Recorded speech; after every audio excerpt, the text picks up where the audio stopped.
Hi, I'm Dr. Jillian Stansbury, and I'm speaking to you from Battleground Healing Arts and the Healing Arts Apothecary in Battleground, Washington.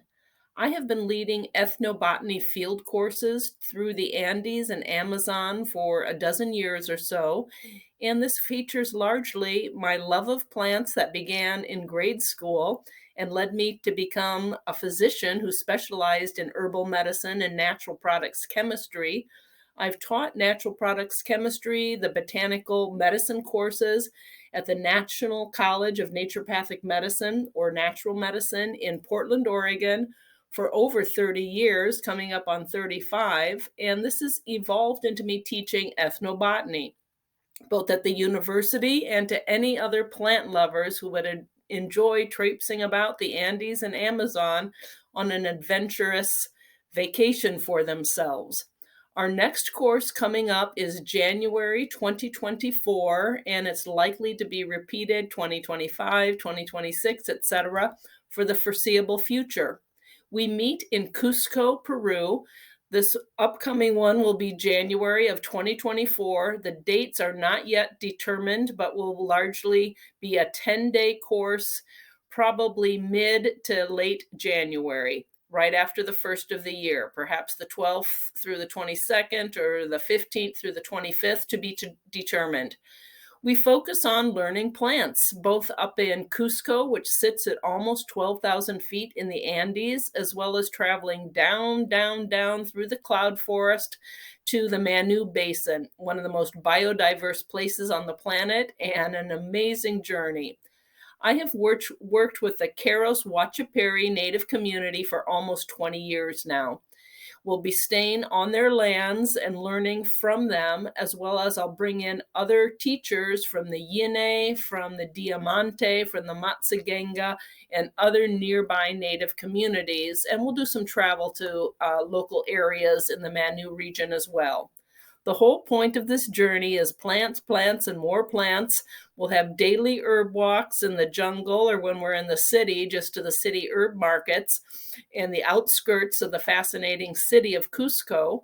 We'll learn medicinal plants, of course, that's the focus, but also anytime you speak about plants, there's dye plants and there's practical plants for making rope or fishing line, for making roofing material, for making clothing, and some of these we'll have demoed to us or try our hand ourselves at some of their painting techniques and natural dyes. And of course, the shamanic and entheogenic plants enter into their mythology and the discussions. And part of ethnobotany is learning how people relate to plants or how plants are important to them culturally, and that includes spiritually. And part of healing is very much embraced with the plant realm in the Andes and Amazon. More about that. Just a few examples. Hevea is the rubber tree that created some of the rubber boom in the Amazon that we'll talk about. Another common fascinating plant is Bixa, which is the source of annatto coloring. They call it achiote in the local dialect, and it's used for face painting. And once that's put on your face, it's believed that the spirits can see you more readily and you can communicate with nature because you're more visible or more part of or have the vibe transmitted to you through this plant to help connect you with the spirits of the jungle. So certainly we'll meet this plant. We eat lots of wonderful food. We make reservations at very high-end restaurants when up in Cusco to be able to sample some high cuisine, as well as even in the jungle. We have a personal chef that helps cook with us and helps support the native communities in their cooking, which tends to be heavy in the rice and potatoes.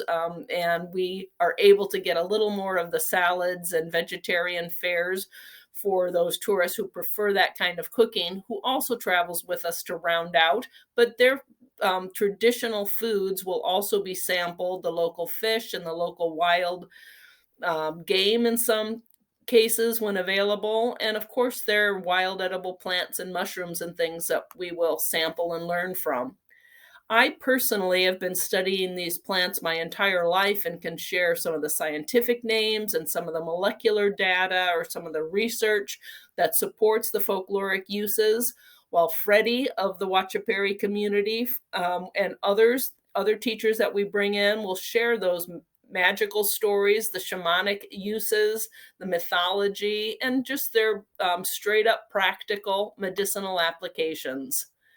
There will be dancing. We might do some dancing up in Cusco when we go to restaurants with music. Plus, the native communities love to dance, usually simple kind of dances with the drum beat and some singing.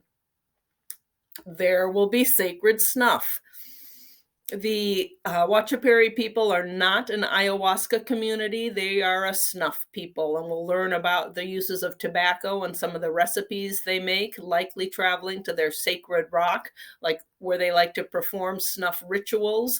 These are fancy snuff accoutrements that are more modern artisans based on the traditional fashioning of snuff tubes from hollow bird bones, and more on that on our journey.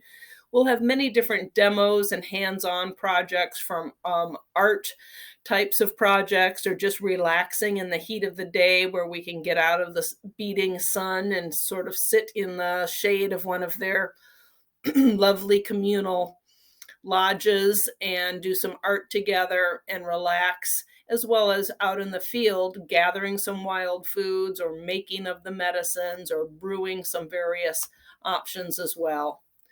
When we're up in the city, we will visit with the herbalists and talk to them about what they believe the different herbs that they're selling are useful for and how to prepare them. We'll visit with some healers in the outskirts of Cusco, and we'll get to enjoy the fascinating and bustling town of Cusco, where we'll start and end our journey before traveling down to the Manu jungle and back. This journey includes payment for all of the restaurants, hotels, our ground travel, our taxis, the vans that we travel around in, the boats, the teachers, the chef, and the payments we make to the Watchaperi community themselves, which is wonderful in that it helps support them to stay on their land and not have to leave the land and go get jobs in restaurants or rice mills or cut down their lumber to sustain themselves. It helps keep them in the community, participating in their local culture, and brings people who appreciate that culture to them and sustains them in a way that supports their culture. These types of activities are all inclusive in the package except your airfare, and people will be traveling from all over, mostly the United States, but we also have people coming in from other countries as well.